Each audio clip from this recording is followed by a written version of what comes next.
All right, welcome back to Boring Reviews. I have a different type of video for you today. Nick here, and I am showing you my book, The Legend of Stergis Berraha. What is the Stergis Berraha, you might ask? Well, he is the main character in this series of novels. This is the first in the series. The second is on its way in the editing process right now. But this is, like the title says, this is the story of this fictional character, Stergis Berraha. This story is rooted in reality, historical type fiction, but it is fiction.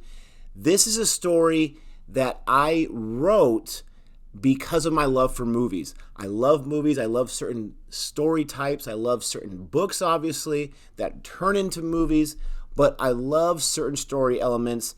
And because I wasn't going to be making a movie anytime soon, I decided I have these stories in my mind. Let me put them down on paper. And it is not an easy task. It took me about 8 months to write this and then another year and a half to get it finished and ready for publishing. It's available on Amazon. You can see the link to the book below.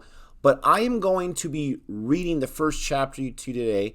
And if you like this, then I'll go ahead and continue with the second chapter and so on and so forth. The other chapters are a little longer than this first chapter. Here I have the first edition. I keep it in a shadow box. It's the original printing by Black Rose, and it is meant for older audiences. Right here, I have showcased in most of my videos, I mentioned a few times, this is the younger ages edition that I updated for my younger readers, my students who are really interested in getting a copy of this.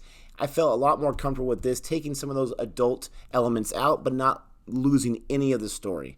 I know this may not be your typical YouTube video that you want to watch, but stick around and just hear out the first chapter. Like I said, it's short and brief, but it definitely sets the stage for The Legend of Stergis Berraha. As I read the chapter, you're going to see a screenshot of the page, and you're also going to see some free-to-use Google images just to kind of set the tone.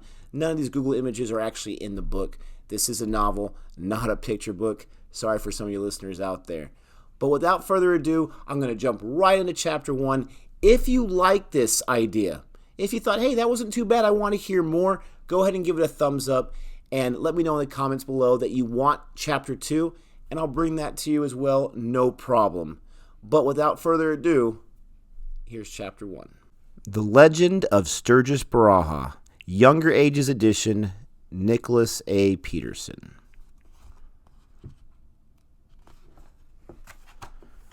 For my best friend and wife, Jody Peterson, our adventure has never stopped, and I hope it never does. Prologue. On a lime green meadow, miraculous events took place. The meadow was uncommon for several reasons. It was said long ago that the meadow's beauty would be endless. It saw amazing acts of courage and horror.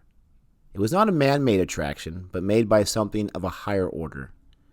Before man took his first breath, this meadow existed. Most who knew of it said its appearance was breathtaking, while others swore it was breath-giving. The meadow not only surpassed beauty, it set the bar. It was believed by an unknown ancient Native American tribe that the meadow was so unique and wondrous that it was protected by the all-powerful being.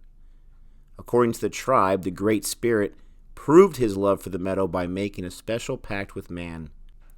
The Great Spirit understood that war happens and would need to happen for man's agency to stay true. He allowed wars to take place anywhere besides the meadow. The Great Spirit was so proud of his meadow that he wanted it to remain sanctified. So he promised man that if they would not fight on the majestic land, they would never starve, become thirsty, or permanently lose their land.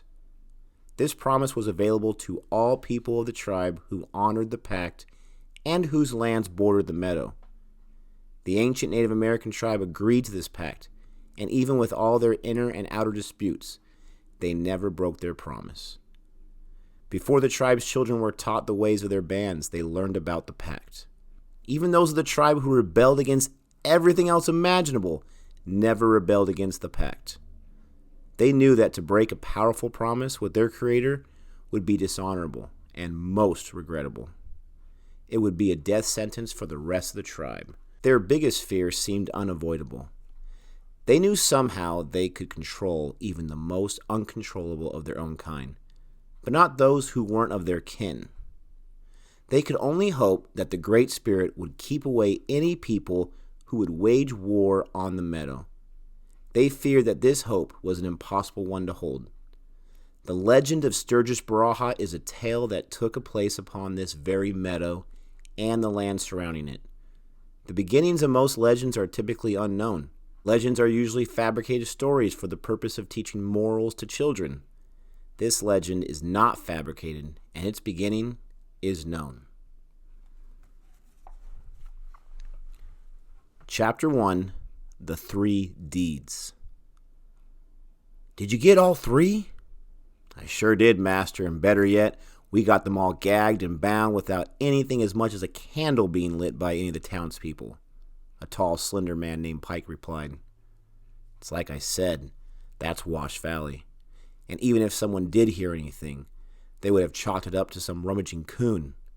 Them folks are so proud of their safe town, they'd never expect someone with rude intentions to be anywhere near it. They actually think they could prevent lightning from striking. Our rude awakening is going to be an educated happening, said a much larger man with curly red hair named Thomas. This seems to still be too close for my liking. Thomas and Pike, take them to the river we just crossed a ways back. I'll return to their homes to obtain what we came for, and then we will converse. Remember, boys, they need to remain alive until the job is done. Most people out west can tell a forgery against the real thing. Just as their master Dane gave his reminder, Thomas shrugged his shoulders in blatant disgust. Luckily for him, Dane could not see such an act in the pitch black. The two just replied in unison with, Yes, Dane. Dane met his men at the river bank about an hour later. Thomas and Pike, his 2 right-hand men, had followed their orders. Once Dane came and met them, both men had a sick smile upon their faces. They were delighted that they did not have to delay it any longer. These 3 men headed up a potentially dangerous gang of outlaws and thieves with nothing to lose. They called themselves the Red Riders. Dane had been waiting for the events of this night to unfold for several years. The plan that he had crafted a long time before needed the events of this evening to take place first. He needed the perfect town in order to begin his actions, and Wash Valley was that place. On the night of the kidnapping, he finally had a sufficient amount of men, found the perfect place, and was in possession of the important documents. The beginning of his reign was so close that it was impossible to not smell. In the middle of the night, the only light within several square miles belonged to the 3 sadistic men who had themselves 3 hostages. Dane had the hostages fall to their knees and place shoulder to shoulder as he spoke. Mr. Fletcher, Mr. Runyon, and Miss Klein, it's unfortunate that you chose to purchase your land when you did. If you would have just chosen to buy one of the other lots that were open at the time, then this would have never been necessary. Also, if you would have just sold to me earlier this week when I offered you more than it was worth, then you would not be mourning the deaths of your wives and children. Dane was referring to both men with his last comment. Dane continued, But since you chose to refuse my offer, which I must be honest, has made me upset, this is where we are. I have been waiting a long time for what you will do now. I need your land and your homes for my intentions. I have taken the liberty to acquire your deeds so that we can make the transfer quick and painless. And when I say painless, I do mean it. I have something of an offer that you can't refuse this time. Pike and especially Thomas were grinning more devilishly with every word. They acted like young boys who knew that they were about to indulge in their birthday cake and were jumpy just at the thought. According to the laws of the territory of New Mexico, a deed can be transferable if both sides are agreeable to it, which means to lawfully own your land, I can't just kill you and possess your deed. The best thing about the law is as long as the landowner signs it away to the new owner, there is no need to get the transfer of land notarized. I see from your deeds here that you are each the primary signers of your deeds. All you need to do is sign your land over to me, Dane Decadent, and you will be relieved of your land. I promise no money this time, but something that no one would dream of putting a price on: your lives. That's where the painless aspect comes from. You will sign, and then off you go, walking away from Wash Valley forever. No pain ever came to someone riding a Shanks mare. Dane seemed more like a salesman than a leader of a group of maniacs. The hostage landowners had no choice but to sign so they could at least walk away still breathing.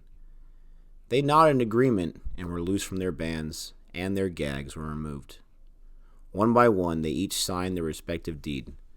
A knife held inches from their backs persuaded them not to do so until they had full control of their hand, so any reader of the deed would not be suspicious. Dane had thought about each angle obsessively. As they signed, Thomas and Dane each took in a slow breath of satisfaction and opened their eyelids, revealing their big, bright-eyed expressions.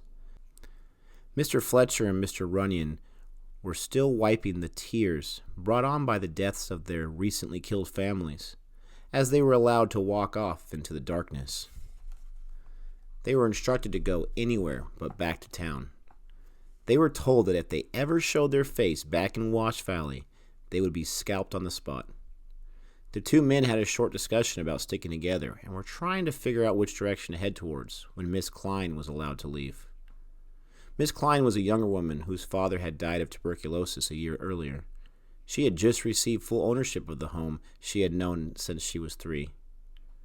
She was a 19-year-old woman who dreamed of being the town's teacher after some years of studying under the current one.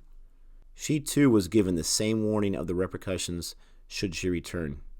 She rubbed her hands against her wrists, trying to bring them relief. She wondered where the other 2 men had gone. She knew them well and hoped to catch up to them. As she disappeared into the mist of darkness, Dane, without turning to his men, said, "Pike, you may have Klein for your success. Thomas, you get the other 2 all on your own." Both men were grateful for their orders. In unison, they asked, "Do we have permission?" Dane, who required all his men to ask for permission before killing, gave a half smile and said, "Permission is granted." Pike and Thomas left with the haste of ravenous wolves, and Dane closed his eyes and listened.